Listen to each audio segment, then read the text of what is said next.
Hello नमस्ते सलाम। स्वागत है आपका आपके अपने चैनल मुस्कान सिंह रवि पे। आज की कहानी हिंदी साहित्य की प्रसिद्ध महिला लेखिका अलका सरावगी जी की कहानी दूसरी कहानी है। कहानी शुरू करने से पहले यदि आप मेरे चैनल पर नए हो तो मेरे चैनल को सब्सक्राइब कर लें, बेल आइकन को प्रेस कर लें, जिससे कि मेरे चैनल पर आने वाले वीडियो की नोटिफिकेशन सबसे पहले आपको मिल सके। आइए शुरू करते हैं आज की अपनी कहानी दूसरी कहानी। अपर्णा एक कहानी लिखना चाहती है पिछले 15 वर्षों से, अपने जीवन की पहली और अंतिम कहानी। पर वह कहानी कभी वही कहानी नहीं रहती। समय के साथ वह हर बार एक बदली हुई कहानी होती है। वह कभी लिखी नहीं जाती, बन जाती है पूरी, पर निराकार रहती है। एक बार 9वें साल में उस कहानी ने शरीर ग्रहण कर लिया था, जो ठीक ठाक ही था।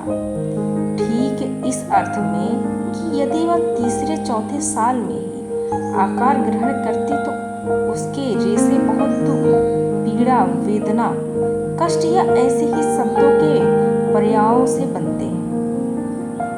और वह भी कोई ऐसा वैसा मामूली सा दुख नहीं, बल्कि ऐसा कि एक एक पल को एक एक वर्ष की तरह जीते हुए मनुष्य ब्रह्मा विष्णु हो जाए तो भी दुख का तल उसे नहीं मिले। लेकिन इस तरह दुख को उघाड़ दिखलाना क्या अश्लील सा नहीं?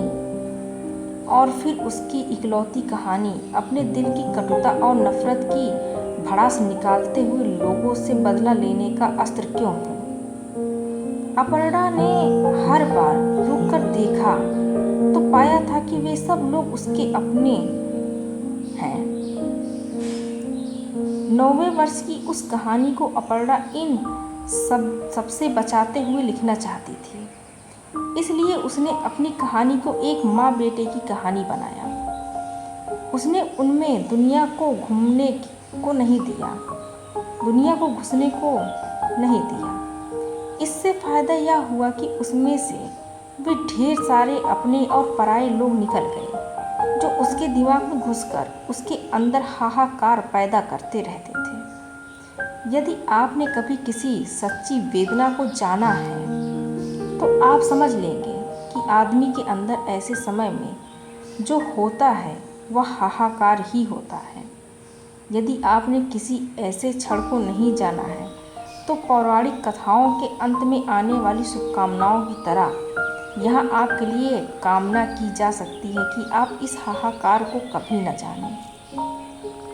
बहरहाल, अपर्णा की कहानी में उसके सबसे नज़दीक के वे लोग नहीं घुस पाए जो उसके बेटे सुदर्शन को बेचारा, अपंग या ऐसा ही कोई लुंज पुंज शब्द कहकर उसके जीवन में देर तक घुसे रह जाते थे।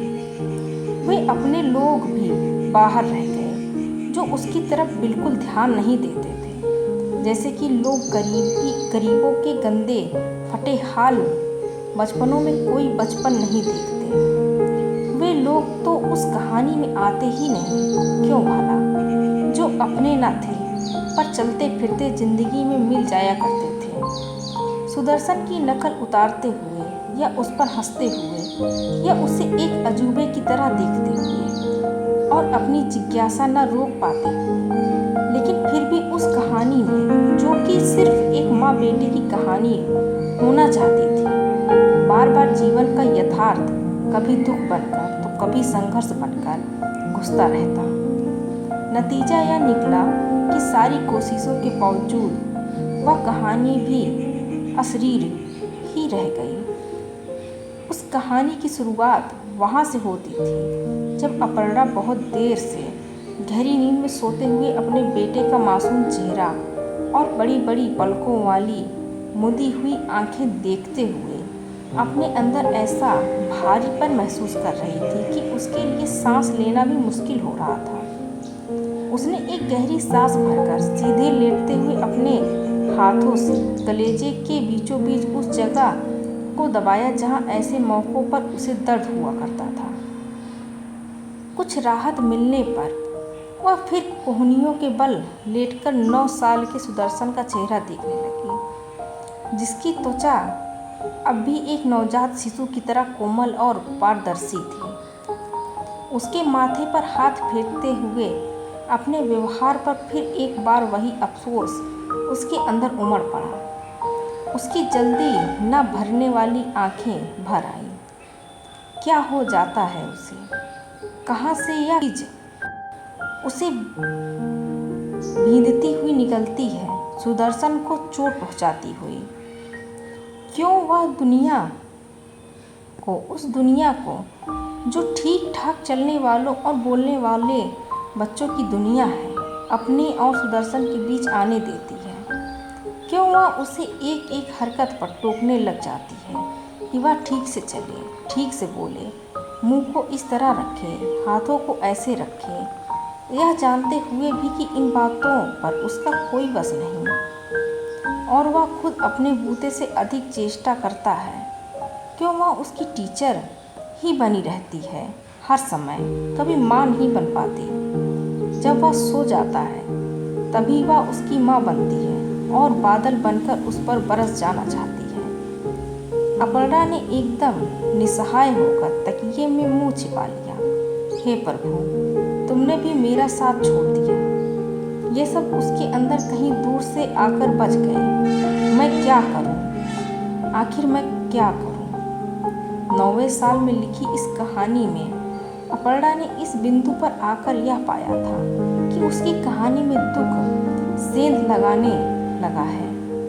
एक माँ बेटे की कहानी में, जिसमें माँ अपने बेटे को दुनिया की किसी भी माँ से कम प्रेम नहीं करती और बेटा भी अपनी माँ से उतना ही प्रेम करता है जितना कि दुनिया का कोई भी बेटा अपनी माँ से कर सकता है। दुख का क्या काम है? क्या प्रेम ही जीवन में किसी भी रिश्ते को या खुद जीवन को ही अर्थ नहीं दे देता? यह सोचकर अपर्णा ने याद किया था कि कैसे उसके रिश्ते दुनिया वालों से इस बात पर बनते बिगड़ते सुधरते रहे थे कि उनके लिए सुदर्शन क्या है। कभी किसी की सहानुभूति चुभ गई थी तो कभी किसी की उपेक्षा। अपर्णा ने यह जान लिया था कि अक्सर लोग सिर्फ कहने के लिए ही कुछ कहते हैं और दरअसल वे एक राहत ही महसूस करते होते हैं कि उनके जीवन में ऐसी कोई समस्या नहीं आई। वह घर जाकर अपने बच्चों को अधिक दुलारते हैं, जिन्हें वे अन्यथा हमेशा पढ़ने में या खेलने में बेहतर बनने के लिए डांटते झिड़कते होते हैं। अपनी अपनी जिंदगी के रजिस्टर में सुख दुख का हिसाब किताब तो हमेशा दूसरों के दुख सुख के अनुसार ही बनता है। उसका अपने आप में कोई स्वतंत्र लेखा जोखा थोड़े ही होता है। कितना दुख झेलना पड़ता है तुम्हें बेटी। कोई क्या कभी सोच सकता था कि सब बहनों में तेज तुम्हारे जैसी लड़की को यह सहना होगा।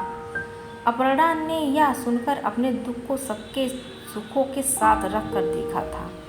नहीं, दुख कोई दुख नहीं है, दुख भी सुख है। उसे जिंदगी के अंतिम सत्य की तरह पाना होगा। इसलिए उसने बुद्ध की तरह सबको छोड़ दिया था।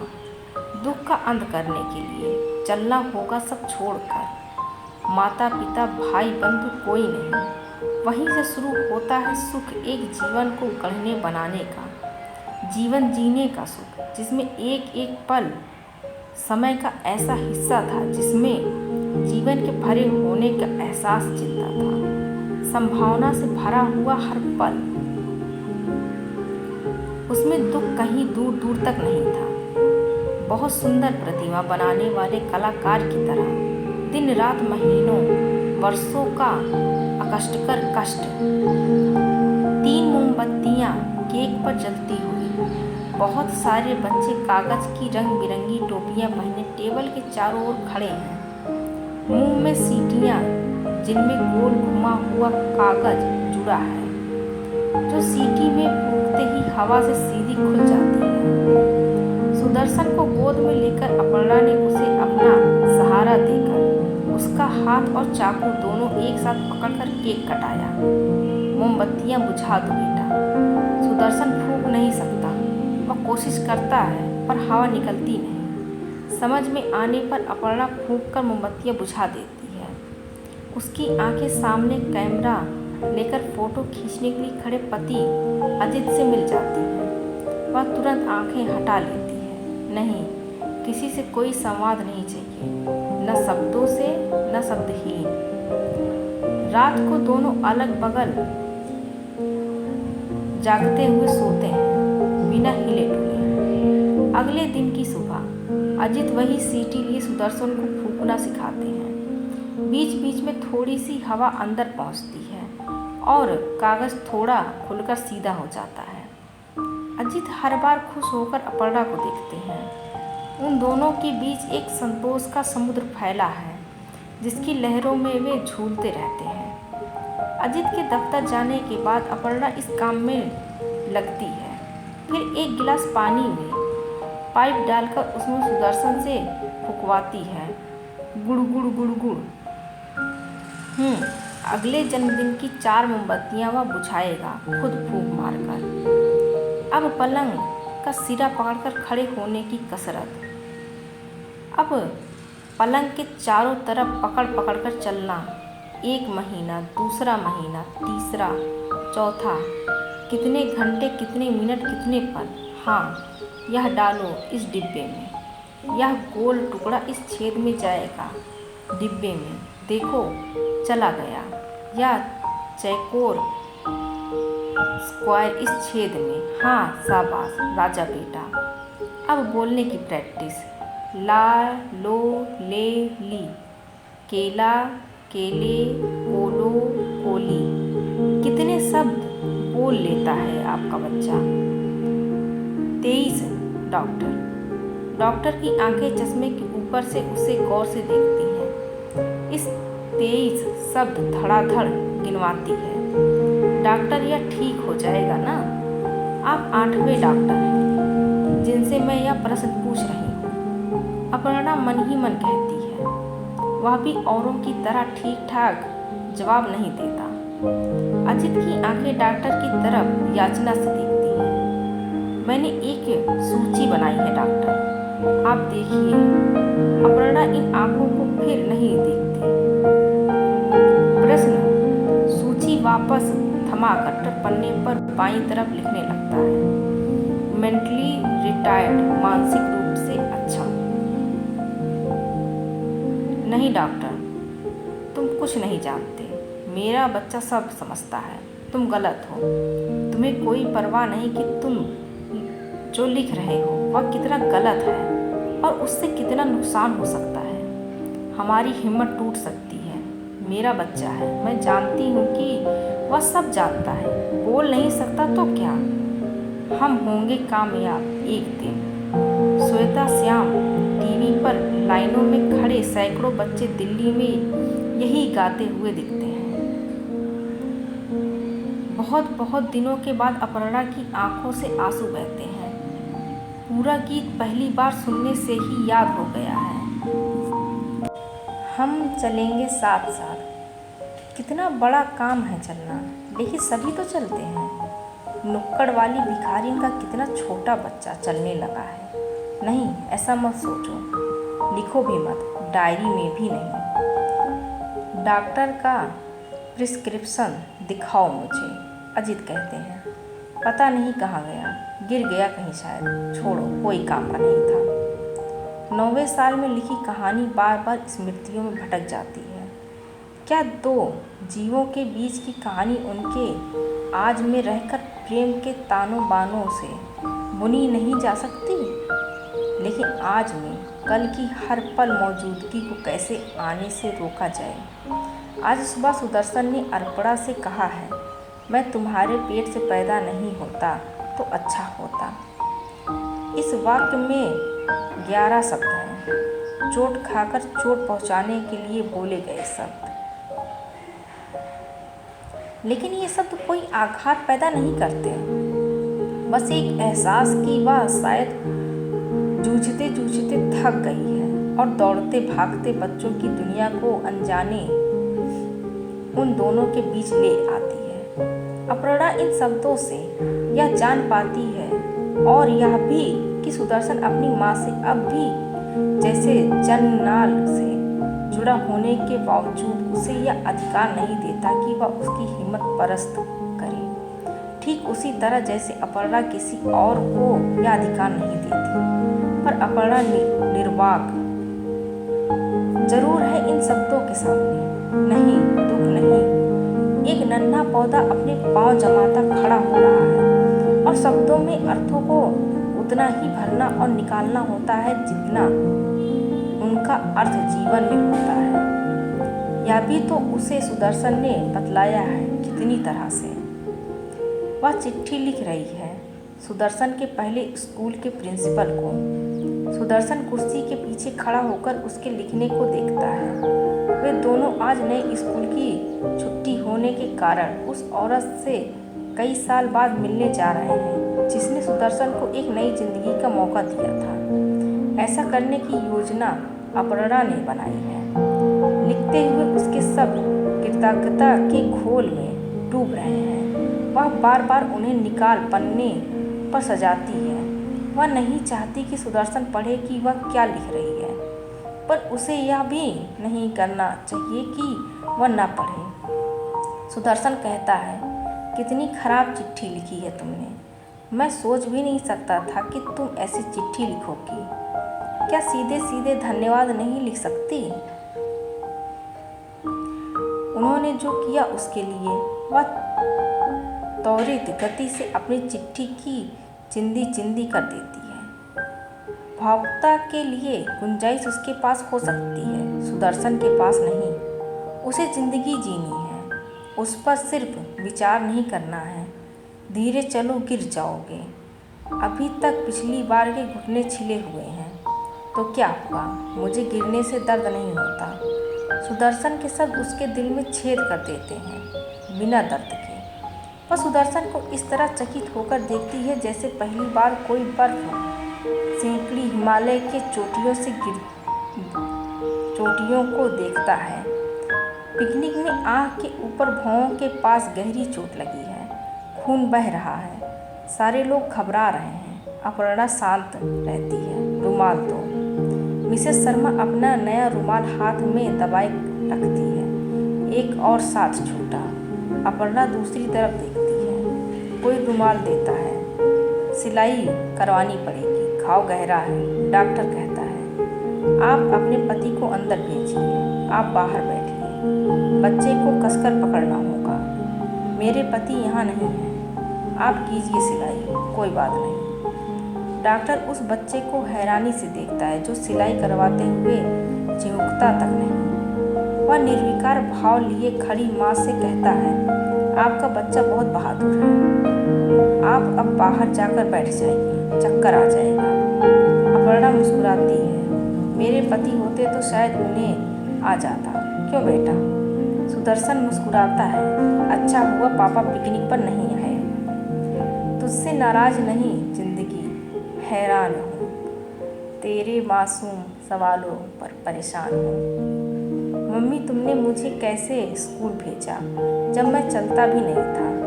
सुदर्शन कहानी सुनना चाहता है, अपनी कहानी बार बार। क्यों तुम ये सब बताती हो, या इसके सामने दूसरों को यह सब क्यों बताती हो? अजीत कहते हैं, क्या हर्ज है, उसे जो जानना ही चाहिए। 9 साल की उम्र में उसे सब कुछ जानना है।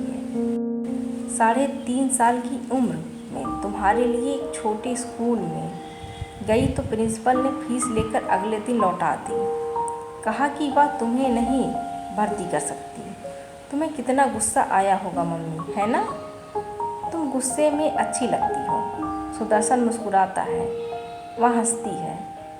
बहुत मन तो हुआ आग लगा दूँ यहाँ। फिर क्या? जानते तो हो, इन्हीं मिसेस अली अकबर को चिट्ठी लिखी। उस समय तुम नहीं थे ना बताने वाले कि कैसे चिट्ठी लिखी जाए। मैंने लिखा कि क्या उनमें इतनी हिम्मत है कि वे एक असाधारण बात को स्वीकार कर सकें, और वे नहीं करेंगी तो कौन करेगा? मिलने गई तो उन्होंने कहा बैठिए। तुमने कहा कि तुम नहीं बैठोगी, पहले वे हाँ या ना में जवाब दें। सुदर्शन का स्वर उत्तेजित है। हाँ। तब उन्होंने कहा, अच्छा, मैं आपके बेटे को अपने स्कूल में ले लूँगी। आप बैठिए, मुझे उसे देखने तो देगी एक बार। दोनों हंसते हैं। फिर तुम्हारे लिए हाथों वाली कुर्सी आई और लकड़ी का कटघरा नुमा वाकर बनवाया गया, जिसके नीचे 4 चक्के थे। बस तुम चल निकले घर घर। 5.5 साल की उम्र में दूसरा स्कूल। तब तुम हाथ पकड़कर चल लेते थे। वहाँ मिली आरती आंटी, एक कॉलेज पास करके आई थी। सारे बच्चे लाइन लगाकर तुम्हारा हाथ पकड़ने के लिए सुबह खड़े हो जाते हैं, आरती आंटी ने कहा है। बाद में आरती आंटी ने हल्ला गुल्ला रोकने के लिए नंबर बांध दिया। एक दिन कोई नहीं आया पास। आरती ने कहा है, सुदर्शन अपने आप चल सकता है, उसका हाथ नहीं पकड़ना है। मैं हक्की बक्की खड़ी रही। तुमने मेरा हाथ छोड़ा और चल दिए, धीरे धीरे, अपने आप। यहाँ वे दोनों चुप हो जाते हैं एक क्षण, हंसते नहीं। यहाँ वह एक बार फिर सुदर्शन के साथ जिंदगी के सामने श्रद्धा से झुक जाती है। वह जानती है कि सुदर्शन इसी जगह पहुँचने के लिए शुरू से पूरी कहानी सुनता है।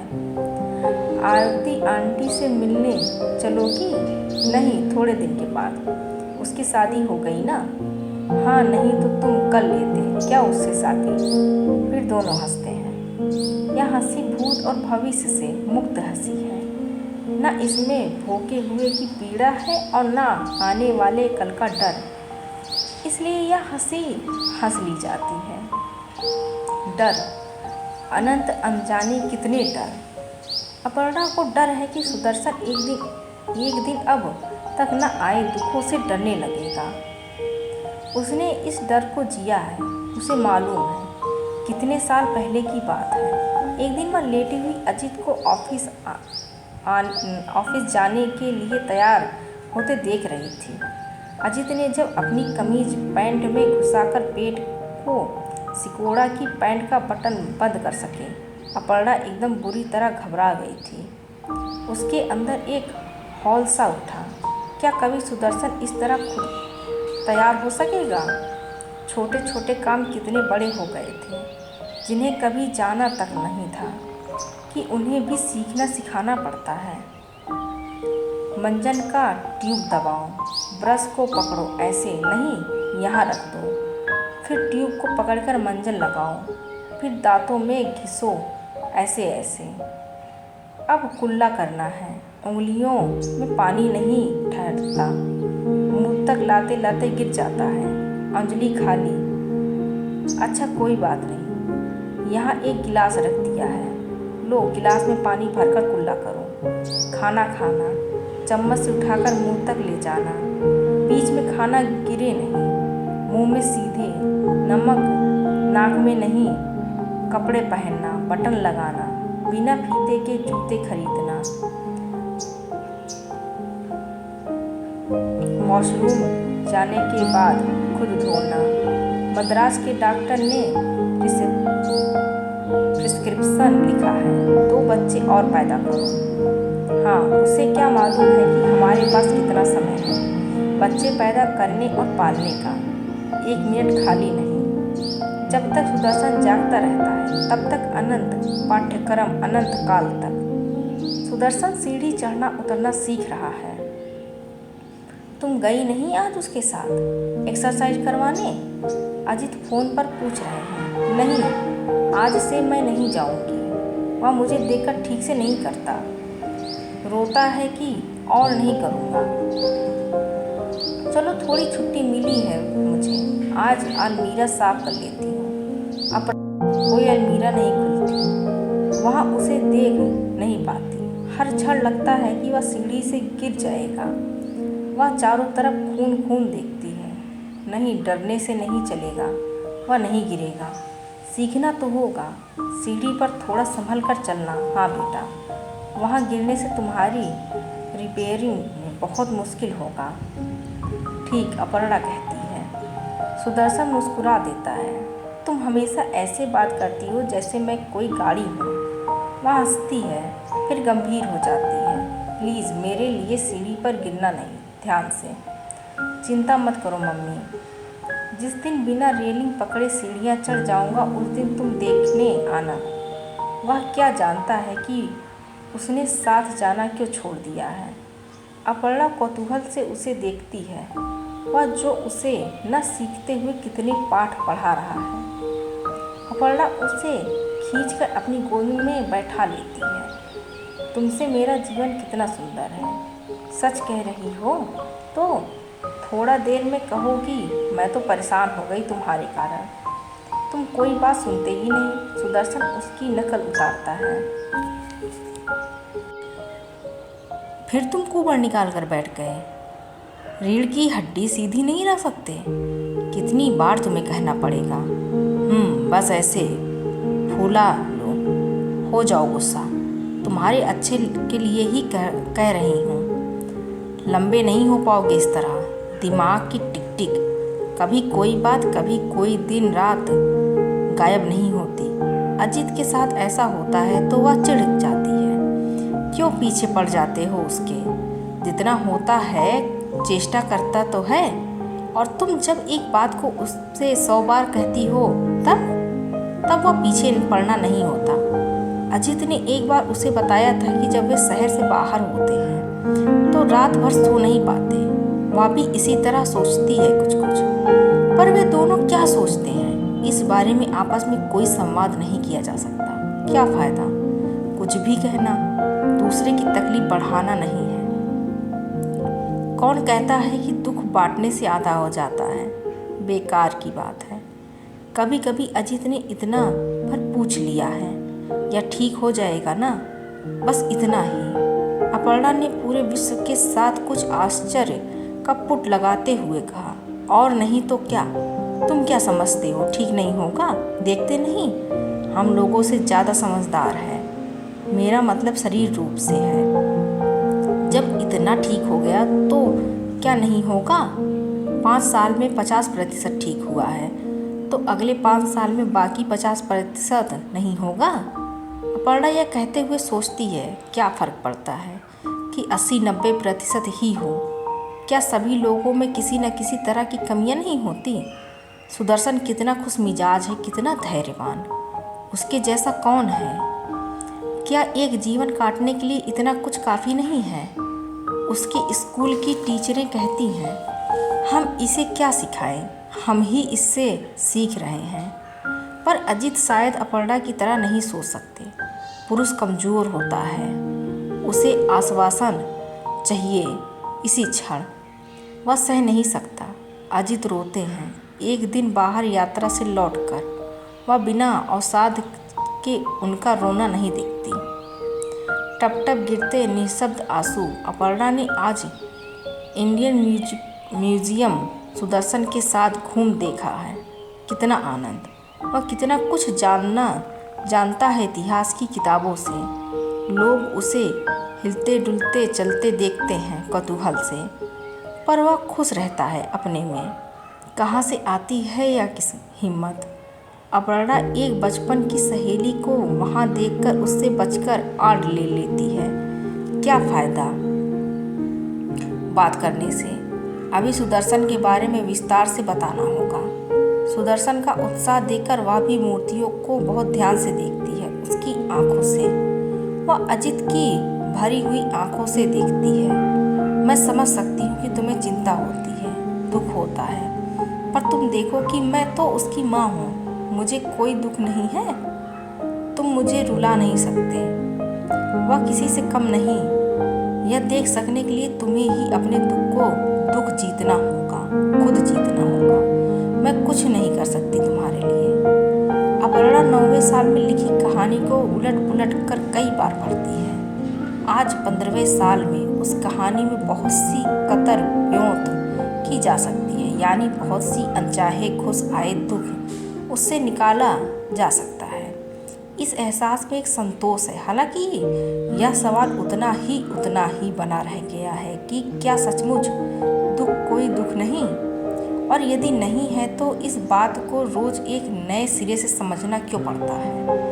क्यों बार बार एक सही सलामत दुनिया उसके और सुदर्शन के बीच आकर खड़ी हो जाती है? सुदर्शन ने 9वें साल में उससे कहा था, मैं तुम्हारे पेट से पैदा ही नहीं होता तो अच्छा होता।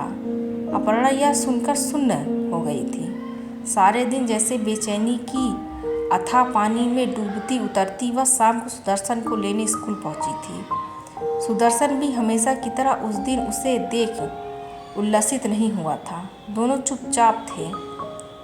वह अपने शून्य दिमाग को कुरेदती हुई कुछ कहने के लिए खोजती रहती थी कि सुदर्शन बोला था, मम्मी तुमने मुझे इतनी अच्छी तरह पढ़ाया कि मुझे हिस्ट्री में सबसे अच्छा नंबर मिले हैं। अच्छा? अपर्णा ने अपने शब्द में उत्साह भरने की कोशिश की थी। जिंदगी में बहुत कुछ है भरापन, जिसे जाने महसूस किए बिना जीने का कोई मतलब नहीं। अपर्णा ने अपने को बटोरना चाहा था। सुदर्शन हल्के हल्के मुस्कुराते हुए से देख रहा था। मम्मी तुम मेरे सब दोस्तों की मम्मियों से ज़्यादा इंटेलिजेंट हो और सबसे सुंदर भी। I am proud to be your son. Mummy मुझे तुम्हारे बेटे होने पर गर्व है। अपर्णा ने गले से ऊपर उठते आवेग को रोक लिया था, पर एक क्षण लंबा होता हुआ दोनों के बीच सन्नाटे को फैलाता रहा था। फिर अपर्णा से रहा नहीं गया। और सुबह क्या कह रहे थे तुम? सुबह ओहो तुम जानती हो कि वह तो मैंने वैसे ही कहा था जैसे गुस्से में तुम मुझे कुछ कुछ कहती हो। ऐसी बातों पर कोई मतलब होता है क्या? 9वें साल में लिखी माँ बेटे की कहानी इस बिंदु पर आकर रुक गई थी, इस समझ के साथ कि शब्दों का हर बार कुछ अलग मतलब होता है। 15वें साल में इस बिंदु पर अपने को पाकर अपर्णा ने सारी बातों के मतलब को एक बार फिर बेमतलब कर देना चाहा था। ऐसा करने की जरूरत उसे फिर एक बार शिद्दत से महसूस होने लगी थी। नहीं, किसी बात का कोई मतलब नहीं होता। कम से कम इतना बड़ा मतलब तो नहीं होता कि उसके सामने जिंदगी बौनी पड़ जाए। पर क्या यह बात उसे सुदर्शन से ही बार बार सीखनी होगी? कोई बच्चा स्कूल में सुदर्शन को छेड़े, उसकी नकल उतारे, उसका नाम रखे, तो भी इस बात का इतना मतलब नहीं होता कि सुदर्शन अपनी माँ को इस बारे में बता सकते। यदि उसे सुदर्शन के एक दोस्त से जो उससे दूर के रिश्ते से कुछ संबंध रखता है इस बारे में पता चल भी जाए, तो भी ऐसी बातों का इतना मतलब नहीं होता कि सुदर्शन टीचर को उस लड़के की शिकायत करने दे या उस लड़के को ऐसा वैसा करने की धमकी तक देने दे। लेकिन अपर्णा के लिए हर बात का एक मतलब होता है, कई बार इतना गहरा, दो टूक मतलब कि बरसों बरस बाद भी रत्ती भर धुंधला नहीं होता। जो रिश्ते इन मतलबों ने बदले वे बदल ही गए हमेशा के लिए। कई बार बहुत तकलीफ होने के बावजूद क्या सुदर्शन की शादी होगी? यह प्रश्न पूछने वाले अपने बहुत नज़दीक के व्यक्तियों को उसने कभी माफ़ नहीं किया है। वह तिलमिलाती है। फिर उसी तरह आज भी किसी को यह अधिकार नहीं कि उसे भविष्य का अंधकार दिखाकर डराए। उसके लिए जिंदगी आज भर है। कितनी सारी बातें, कितने सारे मतलब, बल्कि हर बात के कितने सारे मतलब। तुम क्यों जिद पर अड़ी हो? सुदर्शन को ऐसा बच्चों की स्कूल में क्यों नहीं भर्ती करवा देती?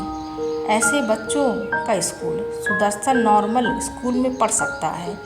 यह कोई जिद की बात नहीं है। अपर्णा अपनी बात कहते समझाते हर बार अंदर ही अंदर मरती जाती है। दुनिया के लिए और दुनिया के लिए कितनी रातें जागते हुए तारे देखते, किताबें पढ़ते, हर मतलब को बेमतलब बनाने के लिए कितनी साधना, पर हर बार ऊपर पहुंचकर फिर नीचे फिसल जाना। फिर वही जैसे काई की बनी हुई सीढ़ियां चढ़ रहे हो। कौन देगा मुझे मुक्ति इन सारे बदले रिश्तों से? सुदर्शन अपर्णा 15वें साल में सोचती है। सुदर्शन 15 साल की उम्र में अजित परेशान हो जाएंगे यदि वे किसी चमत्कार से उसके अंदर की बात जान ले। हाँ, क्यों नहीं, वही समझ सकता है, उसे ही कहा जा सकता है, क्योंकि वही सबसे संभला हुआ है। हम सुख दुख के बीच की संकरी पगडंडी पर चलते हुए बार बार डगमगाते हैं, कभी इधर कभी उधर। अपर्णा संवादहीन संवाद करती है अजित से। सुदर्शन स्कूल में टिफिन खाते हुए उसे अपने सबसे अच्छे दोस्त समीर के बारे में बता रहा है। तुम जानती हो मम्मी, मुझे वह क्यों पसंद है? वह मुझसे बराबरी का व्यवहार करता है, जैसे कि समझो यदि मैं उसका हाथ मरोड़ा तो वह भी मेरा हाथ मरोड़े बिना मुझे नहीं छोड़ेगा। बाकी लड़के ऐसा कभी नहीं करेंगे, वे मुझे कमज़ोर समझकर छोड़ देंगे। अपर्णा चुपचाप उसकी तरफ एकटक देखती रहती है। क्या हुआ, क्या सोचने लगी तुम? बात करते करते तुम पता नहीं कब सुनना बंद कर देती हो। पापा कितनी बार तुमसे इसी बात पर गुस्सा हो चुके हैं। अपर्णा हल्के से मुस्कुराती है। नहीं, बताओ ना, क्या सोच रही थी अभी? बताना पड़ेगा। अपर्णा हिचकिचाती है। आखिर बात सुदर्शन को लेकर ही है। वर्षों से कसकती का बात कंठ में अटकी हुई है, न निगलते बने न उगलते। मैं कई सालों से एक बात को लेकर परेशान हूँ। वह सुनता है, लेकिन मेरी शादी की बात पूछने से, और जो तुम्हें इतना चाहता है वह तुम्हें दुख पहुँचाने के लिए तो नहीं बोलेगा ना। वैसे भी यह तो मेरी मर्जी है कि मैं क्या करूं या क्या ना करूं। बात इतनी ही है, सचमुच एकदम सीधी। इससे ज़्यादा सोचने की, बोलने की कोई ज़रूरत नहीं। सुदर्शन फिर अपने दोस्त समीर की बातें करने लगता है। वह सुनती भी है, नहीं भी। अचानक वह हल्की हो आई है।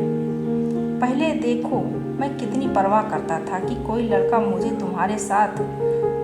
तुम्हारे हाथ से खाते देखेगा तो मेरा मजाक बनाएगा।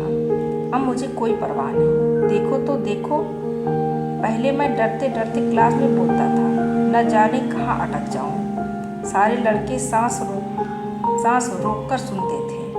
अब देखो, मेरा हकलाना काफ़ी ठीक हो गया है। हमें लोगों की परवाह करना छोड़ना ही होगा। अपर्णा हंसती है उसकी बात सुनकर, खुली हंसी। कितना गहरा सुख। एक और सुखदेव पिता व्यास मुनि को ज्ञान देता हुआ। हवा में जाड़े की धूप उड़ रही है। अच्छा बाबा, मैं तुम्हें एक बार प्यार कर सकती हूँ? वह आंखें बड़ी बड़ी करके मना करते हुए कहता है, नो, नॉट एट ऑल। लोगों के सामने हरगिज नहीं। टिफिन खत्म हो गया है। वह हंसते हंसते जाने के लिए उठ खड़ा होता है। 15वें साल की यह दूसरी कहानी फिलहाल इस ज्ञानदान और उससे निकले अनिवार्यनीय आनंद पर खत्म होना चाहती है। हालांकि आने वाले समय में यह कहानी बहुत बार बहुत तरह से लिखी जाएगी। आज की कहानी बस इतनी सी। मिलते हैं अगली किसी कहानी के साथ। Thank you for watching and don't forget to subscribe. Thank you.